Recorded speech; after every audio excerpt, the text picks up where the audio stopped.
Uttar Pradesh public service commission का हम एक नोटिफिकेशन देखेंगे। ये जो नोटिफिकेशन होगा ये khadi and village industry board से रिलेटेड होगा। तो इसी बोर्ड के अंदर Uttar Pradesh public service commission ने कुछ वैकेंसी निकाली हैं।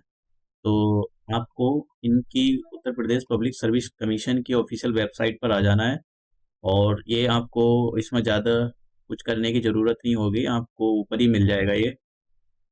अब देखिए हाँ, यहाँ पर ये लिखा हुआ है तीसरे नंबर पर live advertisement, click here to apply for the परीक्षक। ठीक है, परीक्षिक्षक के लिए ये अप्लाई करना है आपको। तो आपको जैसे इस पर क्लिक करोगे तो ये आपके सामने नया पेज ओपन हो जाएगा और आपको देखिए यहाँ पर 3 टाइप की रिक्रूटमेंट निकली हुई है। तो आपको ये जो ऊपर लिखा हुआ है technical education department UP examination, तो इसके अगर आपको अप्लाई करना है तो आपको यहाँ क्लिक कर देना है। इंस्ट्रक्शन के बारे में अगर आपको पढ़ना है तो आपको यूज़र इंस्ट्रक्शंस के बारे में पढ़ना है तो आपको यहाँ क्लिक कर देना। और एडवर्टाइजमेंट अगर आपको देखना है तो यहाँ पर। तो सबसे पहले तो आपको अप्लाई करने से पहले सारी चीज़ों के बारे में जान लेना बहुत ज़रूरी है। तो आपको इस पर क्लिक कर देना है तो आपके सामने ये पीडीएफ ओपन हो जाएगा।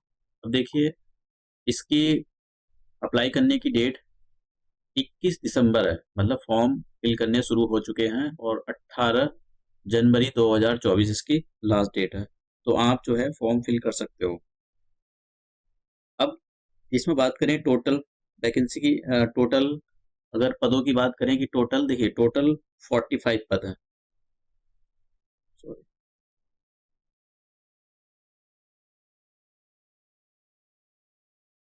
तो टोटल 45 पद हैं और ये जो पद हैं ये अलग अलग, मतलब अलग अलग चीज़ों के निकले हुए हैं। जैसे कि परिशिक्षक बैम्बू एंड केन के लिए निकले हुए हैं, इसमें एक ही वैकेंसी है। परिशिक्षक बी कीपिंग के लिए 7 वैकेंसी हैं और परिशिक्षक पॉटरी के लिए 2 वैकेंसी हैं। परिशिक्षक हैंडमेड पेपर के लिए 1 वैकेंसी है।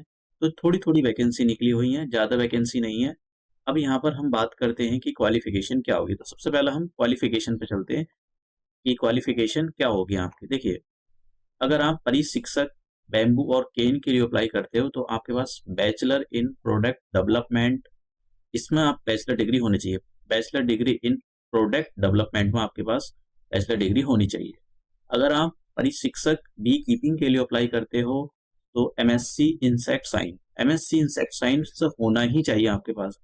अगर आप परिशिक्षक पॉल्ट्री से अप्लाई करते हो, मतलब इसके लिए अप्लाई करते हो, तो आप bachelor in fine art, fine art. और अगर आपके पास एमए कर रखा हो आपने इसमें फाइन आर्ट में तो और भी अच्छी बात है।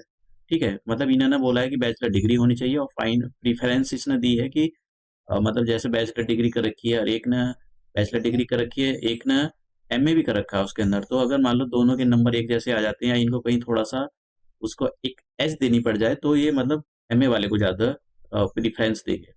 अब बात करते हैं परिशिक्षक हैंडमेड पेपर के लिए, तो बीटेक या बीई होने चाहिए आप पल्प एंड पेपर के पेपर टेक्नोलॉजी में।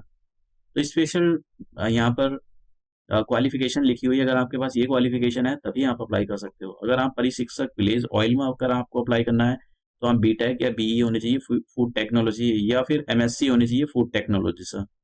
अब मैं सब के बारे में तो नहीं, जिसको जिस के लिए अप्लाई करना है तो वो अप्लाई कर सकता है। अभी इनकी यहाँ पर प्रिफरेंशियल क्वालिफिकेशन दे रखी है, a candidate who has served in the territorial army for minimum period of 2 years. अगर मान लो किसी ने 2 साल आर्मी में सर्व किया है तो उसको यहाँ पर फायदा मिलेगा। या उसने obtain a B certificate of national cadet corps, तो जिसने एनसीसी का सर्टिफिकेट ले रखा है, बी सर्टिफिकेट होना चाहिए, तो उसको भी फायदा मिल जाएगा यहाँ पर रिक्रूटमेंट के अंदर।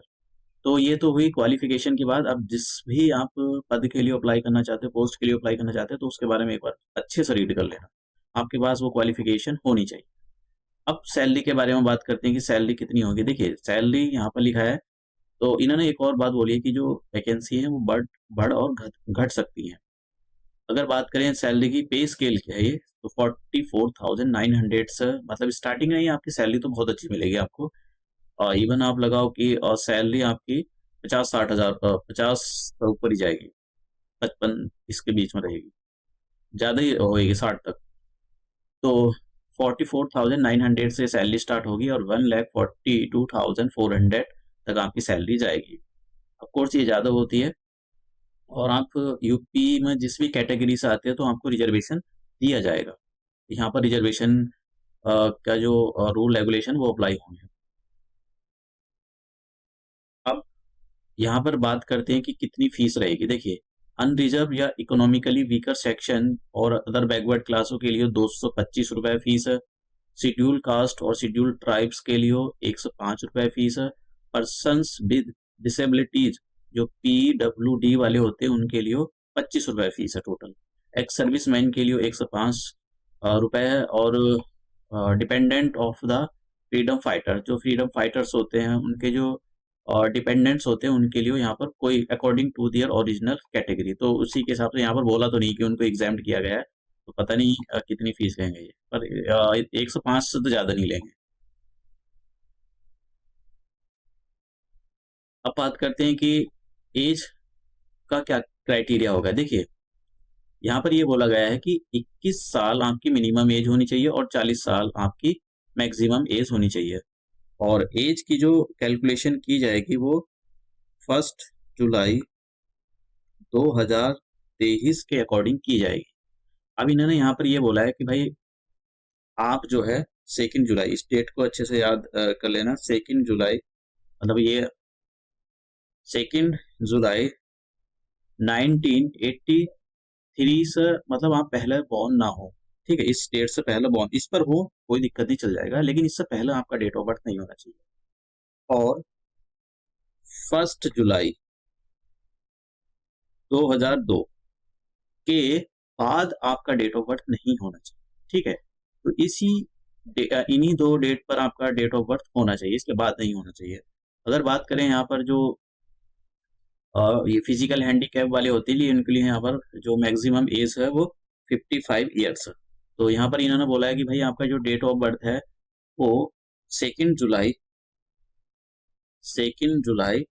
1968 के बाद का नहीं होना चाहिए। तो मतलब इनका एक इसी जुलाई को 1 जुलाई 2023 को एज की कैलकुलेशन की जाएगी। बस इन्होंने ना ये बोला कि भाई आप 1 जुलाई 1968 के बाद आप ना बॉर्न हुए हो, ठीक है। अगर आप किसी भी कैटेगरी में आते हो तो आपको एज रिलैक्सेशन दिया जाएगा, अगर यूपी के आपको रेजिडेंशियल हो तो।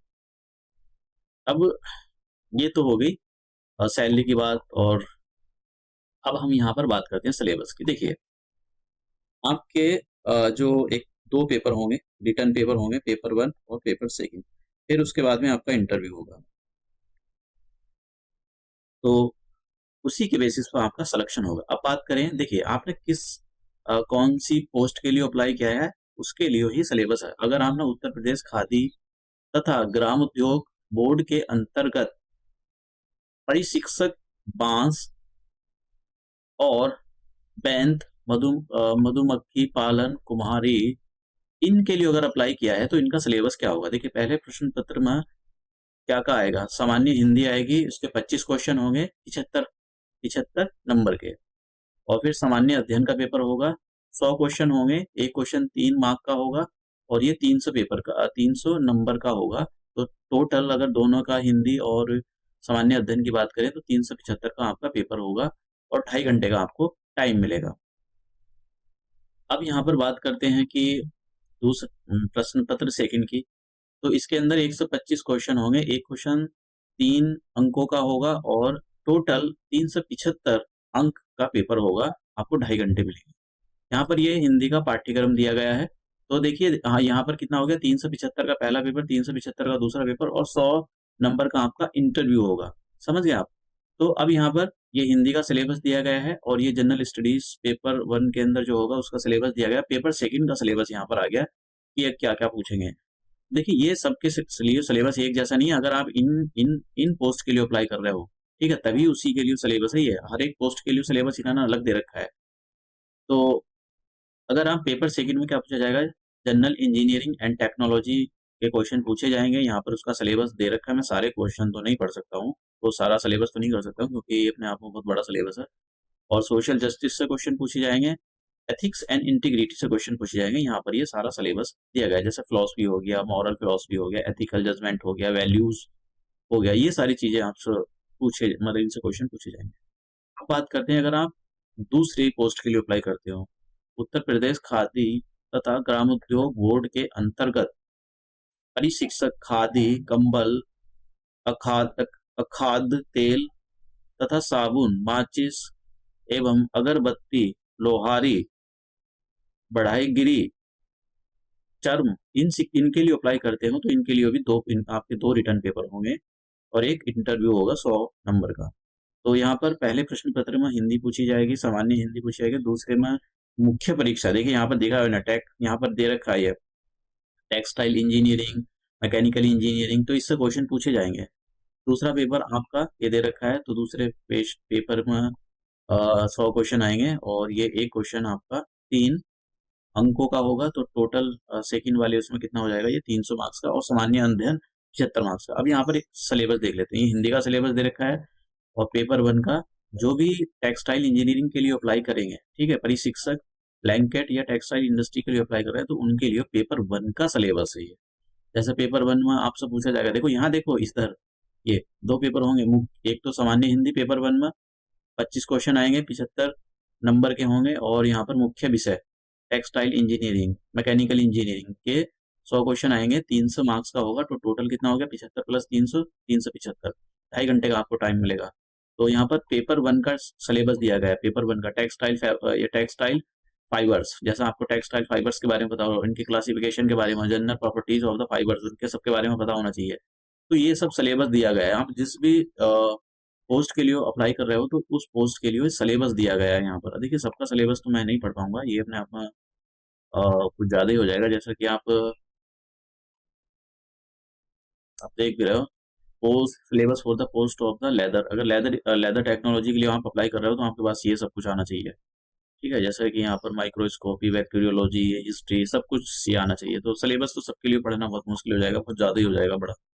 तो यहाँ पर सिलेबस इन्होंने डिटेल में दे दिया और आपको बता दिया जाएगा कि इसका एग्जाम कब होगा। आपको आयोग की एक बात याद रखना, आपको फॉर्म फिल करने से पहले OTR फॉर्म जरूर फिल करना पड़ेगा। वहाँ पर इन्होंने साफ साफ बोला गया है कि भाई आपको OTR फॉर्म फिल करना ही पड़ेगा, तो बिना OTR के आप नहीं कर सकते हो। तो OTR बेस होगा, मतलब OTR जनरल इन्फॉर्मेशन होती है, तो उसके अंदर आपको थोड़ी थोड़ी इन्फॉर्मेशन पूछी जाती है, जो बेसिक इन्फॉर्मेशन होती है। तो अगर आप जैसे इस पर जाते हो, यहाँ पर अप्लाई पर करते हो, तो देखो ऊपर लिखा हुआ है नोटिफिकेशन, और इस पर क्लिक कर दो। तो देखिए यहाँ पर नोटिफिकेशन, OTR आपको फिल ही करना पड़ेगा यहाँ, ठीक है। जैसे ये यहाँ पर देखिए ये आ गया है, देखिए यहाँ पर ऑथेंटिकेशन विद OTR। तो जैसे आप यहाँ पर क्लिक करोगे, सबके लिए अलग अलग निकली हुई है। तो देखिए यहाँ पर ऑथेंटिकेशन विद OTR, तो आप इस पर जैसे करोगे, अब यहाँ पर ये एंटर योर OTR नंबर, तो ये जो OTR फिल करोगे तो आपको वहाँ पर मिलेगा। तो ये अलग अलग दे रखा है, आप देखो इन्होंने बहुत अच्छे से दे दिया है, पीछे नहीं जाएगा। तो OTR जरूर फिल करना पड़ेगा, और तो कुछ नहीं है इसके अंदर बताने का।